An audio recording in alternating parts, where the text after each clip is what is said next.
जी आप लोगों को बड़े बड़े सपने दिखाते हैं, लेकिन अगर आपका बचपन देखें तो आप तो फेलियर की दुकान थे। जी। आपकी उस दुकान में सारा सामान था। पढ़ाई में अच्छे नहीं थे, खेल में अच्छे नहीं थे, शक्ल हीरो बनने लायक नहीं थी।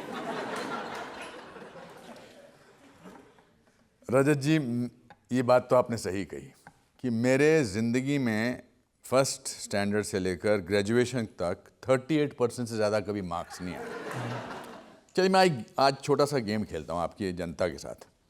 आप में से 60% से ज़्यादा ऊपर कितने कितने लोगों के मार्क्स आए? ऑलमोस्ट 100%। अच्छा, 70% से ऊपर, 80% से ऊपर, फिर भी आप जनता में बैठे, मैं यहाँ बैठा हुआ हूँ।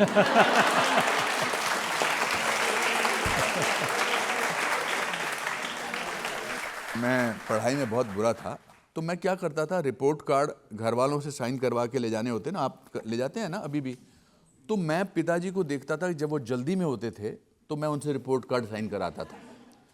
तो एक दिन मैंने 9th स्टैंडर्ड में था मैं, तो मैं जल्दी में उनको, वो जाने लगे, फिर उनको याद आया कि उनकी स्टोर की चाबी रह गई है, तो उनको थोड़ा टाइम मिल गया मेरी रिपोर्ट कार्ड पढ़ने के लिए। तो उन्होंने कहा, बेटा तू अपनी क्लास में 59th आया है? मैंने कहा हाँ जी। कहते स्टूडेंट कितने? मैंने कहा 60।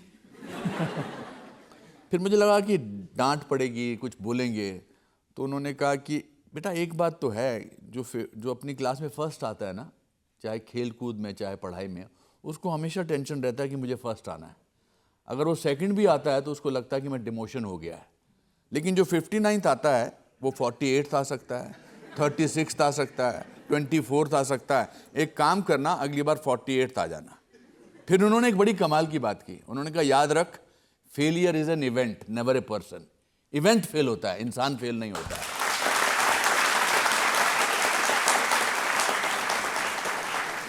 मैं खेल कूद में भी कुछ बिल्कुल अच्छा नहीं था। इनफैक्ट एक दिन मेरा 8th स्टैंडर्ड में, मैं अपने स्कूल की ग्राउंड में दौड़ रहा था, तो मेरे पीटी टीचर मुझे बोले कि तू रुक जा, अकेला दौड़ेगा तब भी सेकंड आएगा।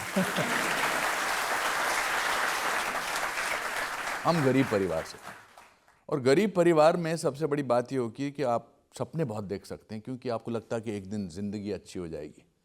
हम 14 लोग थे और एक छोटे से कमरे में रहते थे। आई थिंक इस कटघरे से थोड़ा सा इधर से लेकर यहाँ तक थे। एक कमरा था, एक वरांडा था, एक किचन था, 14 लोग, पर हम बड़े खुश रहते थे।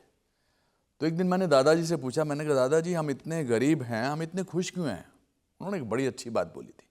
उन्होंने कहा था, बेटा इंसान जब बहुत गरीब होता है, सबसे सस्ती चीज़ खुशी होती है। तो मेरे मन से डर निकल गया।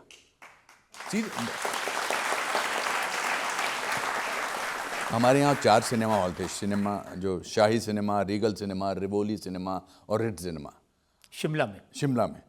और शाही सिनेमा में 4 आने में टिकट मिलती थी, सबसे सस्ता था। वहाँ जब मैं जाता था सिनेमा देखने, और मुझे लगता था ये जो दुनिया है ये कमाल की दुनिया है, वो मुझे ट्रांसपोर्ट करती थी उस सपनों की दुनिया में। लेकिन सपने देखने के लिए और फिल्मों में जाने का सपना देखने के लिए कुछ तो होना चाहिए। आप कैसी शक्ल लेके मुंबई गए थे, मैं लोगों को दिखाना चाहता हूँ। आप देखिए ज़रा, ये 1981 की तस्वीर है।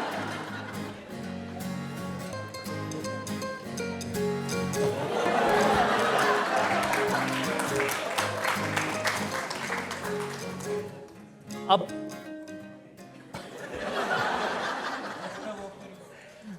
ऐसी शक्ल, ऐसी बॉडी लेके आप एक्टर बनने चले गए?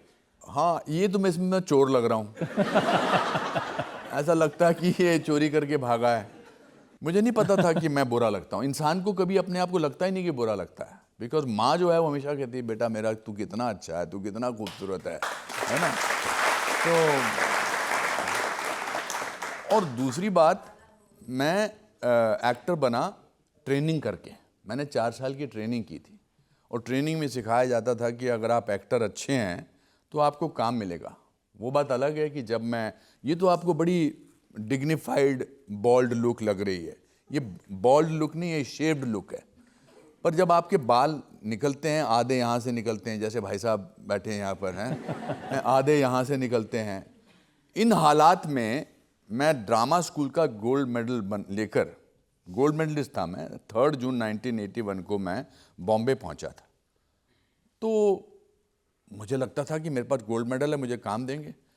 लेकिन जब मैं जाता था लोगों के पास काम मांगने, वो कहते थे बाल तो है नहीं, आपको काम कैसे दे दें, आप गोल्ड मेडलिस्ट हैं, अच्छा आप एनएफडीसी से हैं, एनडीपीसी से हैं, एनएसडीसी को कोई जानता नहीं था।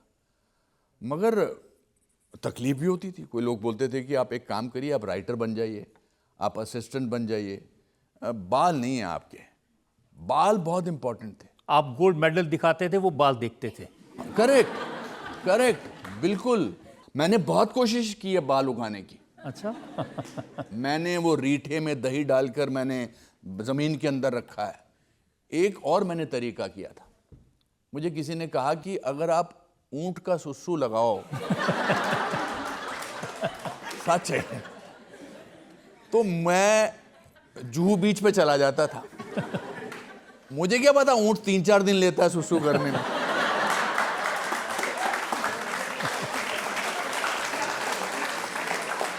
ये फैक्ट है, इसमें कोई एग्जैजरेशन नहीं है। तो मैं हर बार ऊंट के पीछे चलता रहता था, प्लास्टिक की एक लेके। फिर नहीं मुझे पता था कि जब ऊंट करता है तो बरसात होती है। मगर कुछ नहीं हुआ। मैं तिब्बतियन ये लगाया, कुछ नहीं लगाया। फिर मगर इसके बावजूद मेरे बाल ना होने की वजह से ही भट्ट साहब को मैं सारांश के लिए मिला। तो जो नहीं होता है वो होता है।